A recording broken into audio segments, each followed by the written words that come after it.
Hello Internet. Finally we're getting around to doing this rates video. A couple of weeks ago I helped Noelle make some changes to her rates and to see whether that would improve her flying. There is a link in the second line of the video description to her video if you want to go and check that out before looking at the rest of this one. Also, for anybody that's a little bit impatient, not interested in any backstory about where I came up with this idea, there is in the top line of the description the time code for when I start talking about and showing the actual method behind doing this.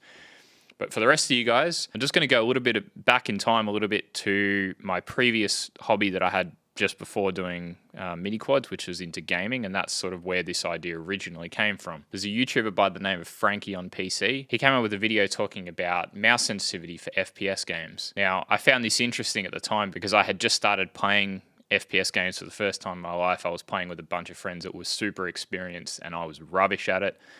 And I wanted to progress as quickly as possible because that's just what I'm like. And so doing a whole bunch of research as to how I can improve my game and everything, I came across this video by Frankie where he talked about the fact that you can't really just copy other people's mouse sensitivity and expect that it's going to work for you, because everyone has their own sort of natural interpretation of what instinctive reaction, how far they move their mouse when they're reacting to something in a game. By the way, I don't know if this translates to racing at all.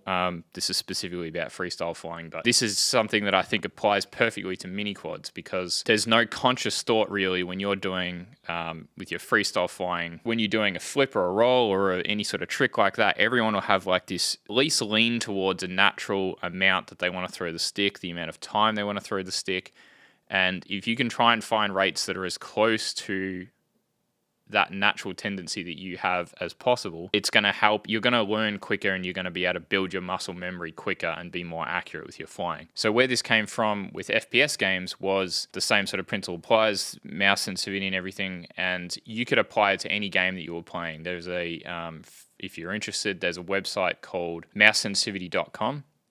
And in that, you can take your in-game mouse sensitivity settings from any game, put them into the website, and then it will spit out what settings you need to replicate that in any other game. So I don't normally play Counter-Strike, but this is the test that he did in that video. Quickly jump into this map. It's training aim CSGO 2-dark, and it's in the workshop thing. Anybody that knows about CS is going to know. Is going to be able to figure this out, I think. So you jump into there. Okay, so we're in the game now. So quick little bit of quick explanation. You come up here. So this is just to train your snap accuracy. So you're aiming at things where you don't really have time to think about how to aim or anything. That's just purely instinctive reaction, and this is why I think it applies to flying stick rates. But yeah, just quickly, so this is how it works. You've got this target thing up here. These targets pop up and then disappear quite fast. They're pretty small targets, so you'd just be sitting here with your mouse sensitivity and trying to shoot them.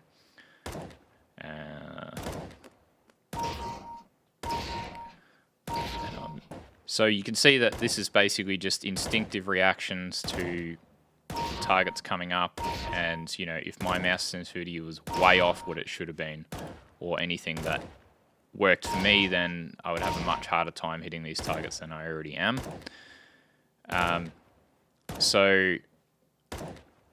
And to give you an idea, the way that you calculate mouse sensitivity for games so that it translates across, irrespective of any computer settings or anything, is you'd be measuring the time that it takes for your character to do a 360 in the game. So go up to a target on the wall, put your mouse cursor right on that spot, move it to the right or the left or whatever, all the way around until you get back to that spot.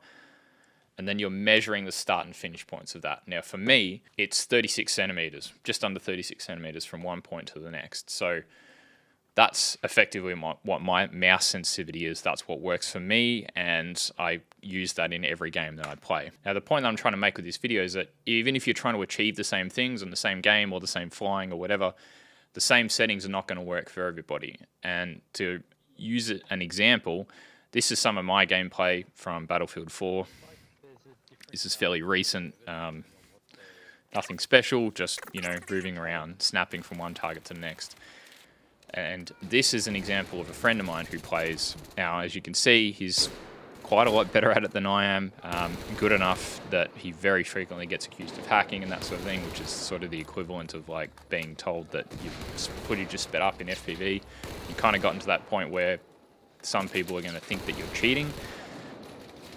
Obviously, he's very accurate and very quick. Like his natural interpretation of how much he's going to move the mouse to get from one target to the next is very honed. And like with FPS settings, the same as in mini quads, there's a lot of people that think that there's like the perfect mouse sensitivity that's going to work for everyone. And I really don't think that's the case.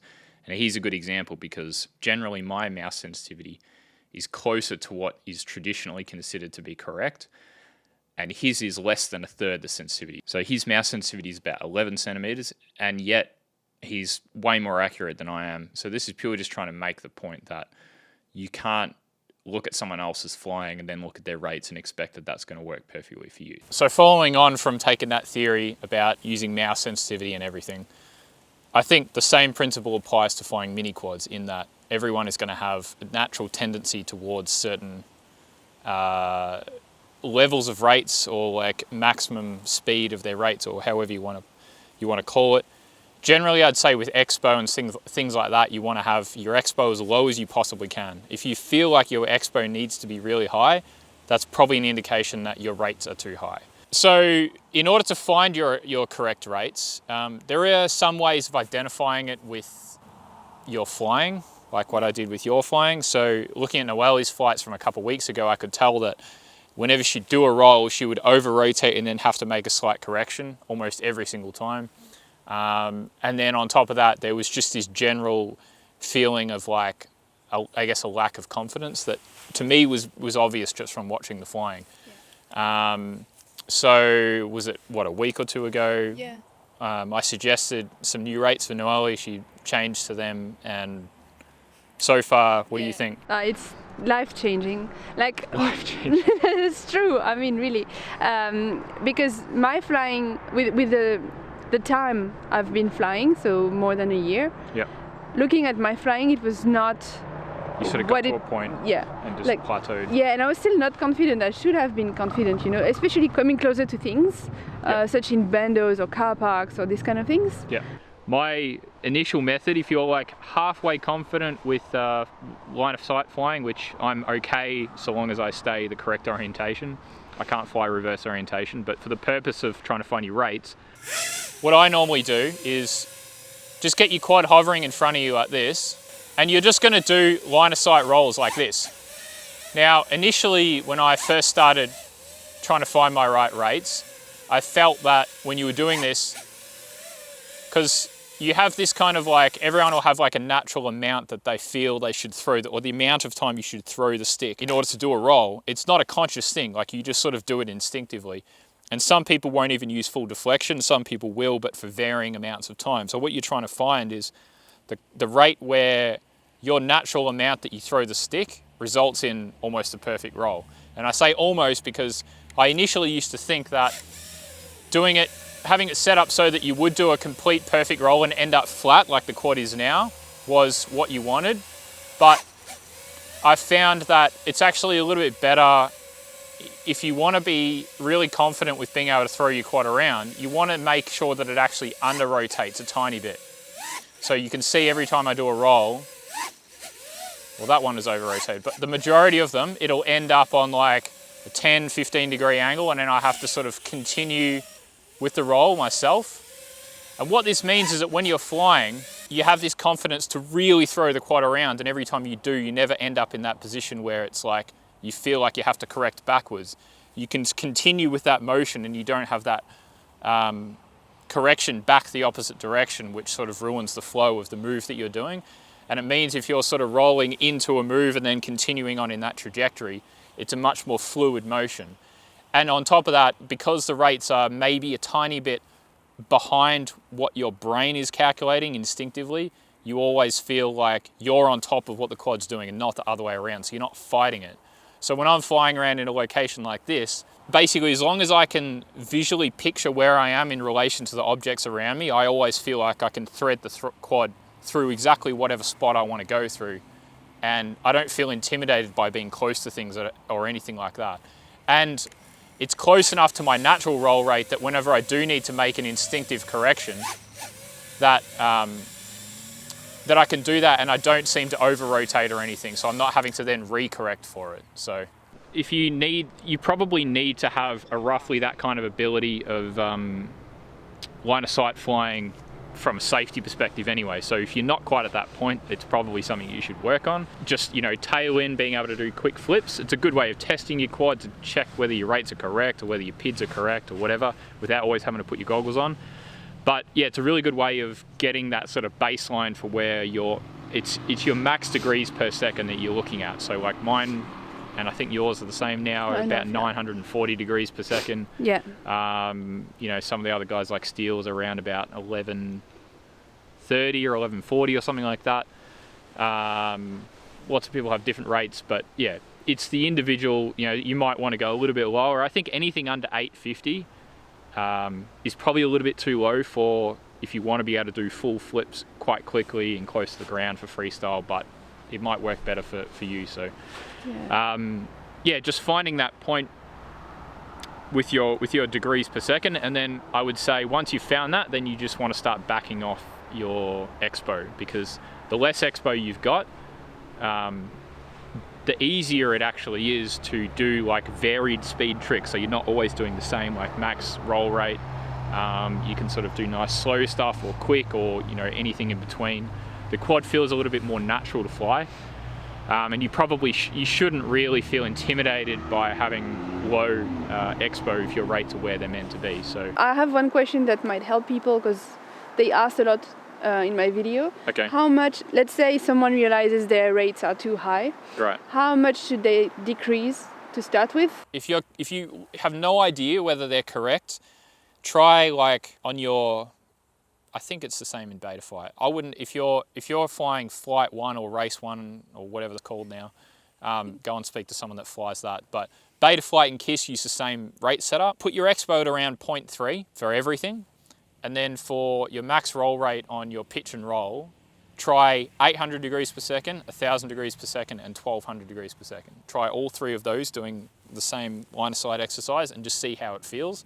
And you'll probably pretty quickly lean towards one of those three, and then that's a starting point, and then you can maybe go up or down from there. But what you're looking for is you should be able to do like 10 to 15 quick flips in a row and end up at like that level.